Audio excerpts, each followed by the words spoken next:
President Biden delivered a speech on the Russia-Ukraine conflict in Poland Saturday, defending NATO and assailing Vladimir Putin for the invasion. Warsaw, Poland. President Joe Biden said Saturday that Russian leader Vladimir Putin cannot remain in power after launching his brutal invasion of Ukraine, a closing, off-the-cuff message issued in the final moments of the president's tour of Europe that the White House swiftly walked back. Biden's impromptu call for an end to Putin's reign, a month after he launched a deadly and destructive war with neighboring Ukraine, was his first time broaching the subject. For weeks, top administration officials, including Biden's Secretary of State, have stressed that they were not advocating a change in Russian leadership. The line sent ripples throughout the U.S. foreign policy community, before the White House quickly clarified that Biden was not calling for regime change in his speech, contending that the president's point was that Putin cannot be allowed to exercise power over his neighbors or the region. He was not discussing Putin's power in Russia, or regime change, an official said in a statement. But the walk back only prompted the question of why Biden uttered the line in the first place and whether he had consciously meant to convey the message. The words had not been in his prepared remarks. Biden used the evening speech in Poland's capital to rally American allies to be clear-eyed in a battle between democracy and autocracy, between liberty and repression that he warned requires vigilance and wouldn't end soon. Ukraine will never be a victory for Russia, for free people refuse to live in a world of hopelessness and darkness, Biden said from the Royal Palace in Warsaw, just before decamping from the three-day whirlwind of meetings with U.S. allies, troops near the border with Ukraine and a stop here to comfort refugees. We will have a different future, a brighter future, rooted in democracy and principle, hope and light, of decency and dignity, of freedom and possibilities. For God's sake, Biden added, this man cannot remain in power. Biden was traveling in Belgium and Poland, with the war across the border from NATO allies at the top of his agenda.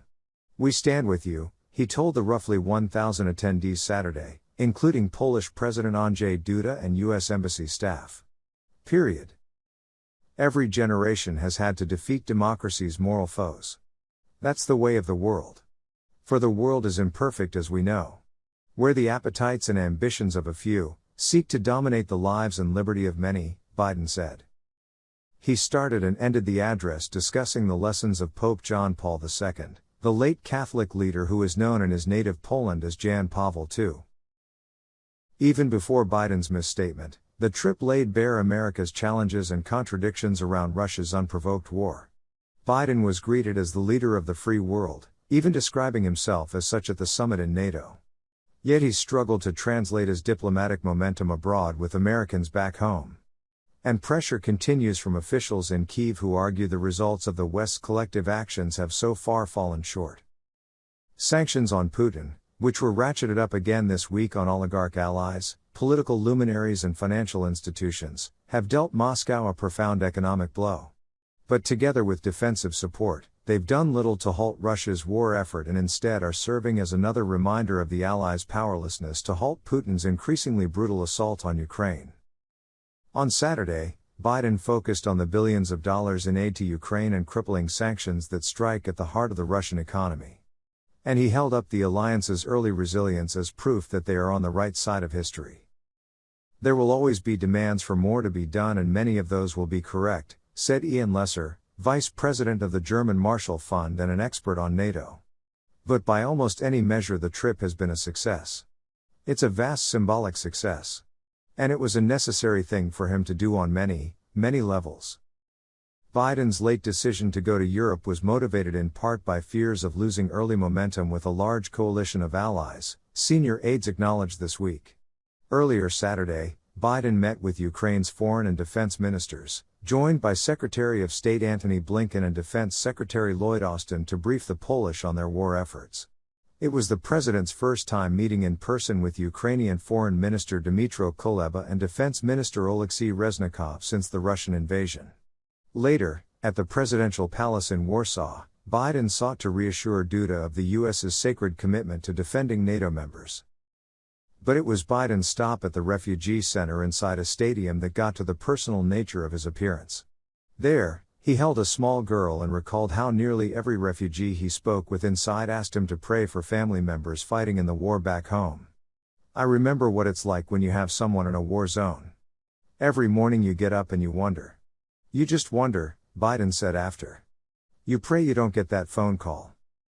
Asked about Putin's role in the devastation and carnage in places like the leveled city of Mariupol, Ukraine, Biden didn't hold back. He's a butcher.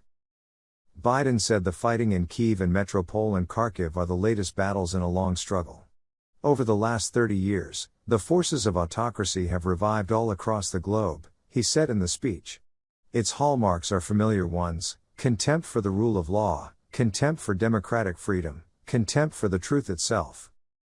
Biden also said there was simply no justification or provocation for Russia's choice of war. It's nothing less than a direct challenge to the rule-based international order established since the end of World War II. And it threatens to return to decades of war that ravaged Europe before the international rule-based order was put in place. We cannot go back to that. Speaking directly to the Russian people, Biden said, "This is not who you are. This is not the future you deserve for your families and your children. I'm telling you the truth. This war is not worthy of you, the Russian people. Putin can and must end this war. The American people will stand with you." Biden said Putin was counting on a divided NATO, which Biden repeatedly has said has not happened, and that the US and Poland need to stay in constant contact. America's ability to meet its role in other parts of the world rests upon a united Europe and a secure Europe, Biden said. Stability in Europe is critically important to the United States in terms of our interest not only in Europe, but around the world. Biden also alluded to the great sense of threat the Polish people are feeling from extensive Russian shelling just 10 miles from their border. Some 2 million Ukrainian refugees have fled across the western border to Poland. Biden's Warsaw tour came as Russia appeared to shift its aggressive focus from the Ukrainian capital of Kyiv to undertake a renewed effort to consolidate control in the disputed region of Donbas in the east, according to Russian and U.S. officials.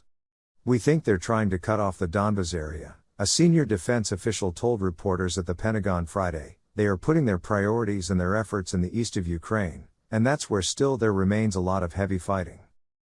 However, Biden on Saturday seemed to cast some doubt on that assessment. Asked by a reporter whether he thinks Russia has changed its strategy, he replied, "I am not sure they have." The stalled Russian offensive in the north and west of Kyiv has been a major concern for the Kremlin, which has seen heavy troop losses and plummeting morale, according to U.S. officials. At the same time, Russia has intensified its assault on the northern city of Chernihiv and the western city of Lviv, some 40 miles from the Polish border, which on Saturday was the site of a Russian shelling of a fuel depot. Poland's deputy foreign minister, Marcin Przydacz, on Saturday said Putin may be considering kind of a face-saving exit strategy.